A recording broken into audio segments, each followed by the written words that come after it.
So Canada is bracing for what could be our first hurricane, Ernesto. This comes during a season of stronger extreme weather events, including named storms and hurricanes.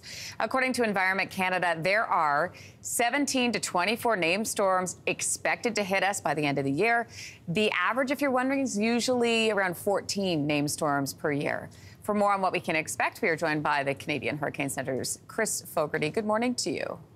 Hi, Lindsay. Let's talk about Ernesto. What is the latest there? Yeah, Ernesto's down around the Caribbean islands, Leeward Islands, this morning, and will be tracking toward Bermuda over the next couple of days. So Bermuda will have to contend with this on the weekend. How big of a storm is this? It looks pretty large on satellite, and almost a guarantee that it will at least get to Category 2, and lots of warm water there for it to build strength. So it's definitely something we'll be watching. And you're watching the track, obviously. What sort of track are you expecting Ernesto to take? Right now, it looks like it will be moving on a pretty much due northward trajectory around and past Bermuda or right over them. And then, of course, after Bermuda, we always wonder, is Eastern Canada going to be affected? And that's still somewhat of an unknown. If we do get affected, it would be Monday, Tuesday next week. How far offshore it will be it be close enough to give us impacts? We just don't quite know that yet. When would you sort of have a better idea of what we could expect here in Canada? Today is Wednesday, so Friday, about this time Friday, we'll be able to start telling people whether it's just going to be some heavy swells versus if we get a little bit of wind or rain. We'll be able to at least say that in a couple days from now. So once again, it would be a Monday or Tuesday timeframe for Nova Scotia or Newfoundland. Right. So when we talk about the fact that we could have more storms this season, how do we plan for something like that? Yeah, so the overall, as you opened up with there for the season, we're predicting 17 to 24 storms overall for the Atlantic. Now in Eastern Canada, we usually get at least 2 or 3 of those impacts.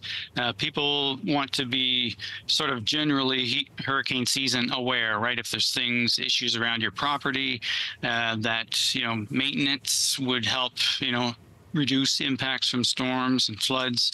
You want to kind of be doing that sort of planning well ahead, right, before we're talking about the storms. And then, of course, there's the usual kind of a 72-hour, 3-day rule there for, charging up your certain devices and whatnot, having gas, anticipating a few days power outage. Just general advice, right? Not to say that we'll have to do that for Ernesto. Yes. In terms of what we have seen so far this year, how does that stack up?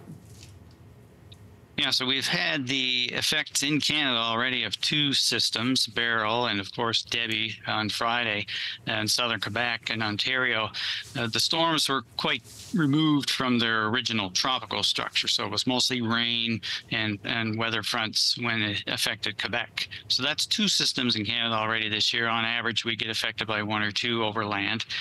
This year, we're probably going to see at least the effects of 3 or 4 storms, and that's kind of what the overall season activity would tell us. Busier than normal. The normal. What is it, Chris, about this line of work that fascinates you so much? Yeah, I've always been interested in tracking storms. It was definitely a career choice early on for me. I was always fascinated with how the hurricanes change their structure as they move into Canada.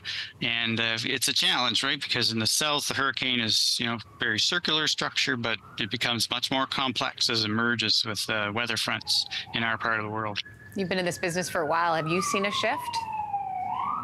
Shift in, yeah, well, the warmer waters, the 26-degree ocean temperatures that kind of sustain a hurricane, they've kind of moved a little further north over the years, over the last few decades. So definitely seeing a shift in intensity and frequency and the abundance of warm water. Chris Fogarty, thank you so much for joining us this morning. We appreciate it. Yeah, no problem. Have a good day. You as well. Hey, thanks for watching. If you liked this, be sure to subscribe here, or you can check out more Your Morning videos right here.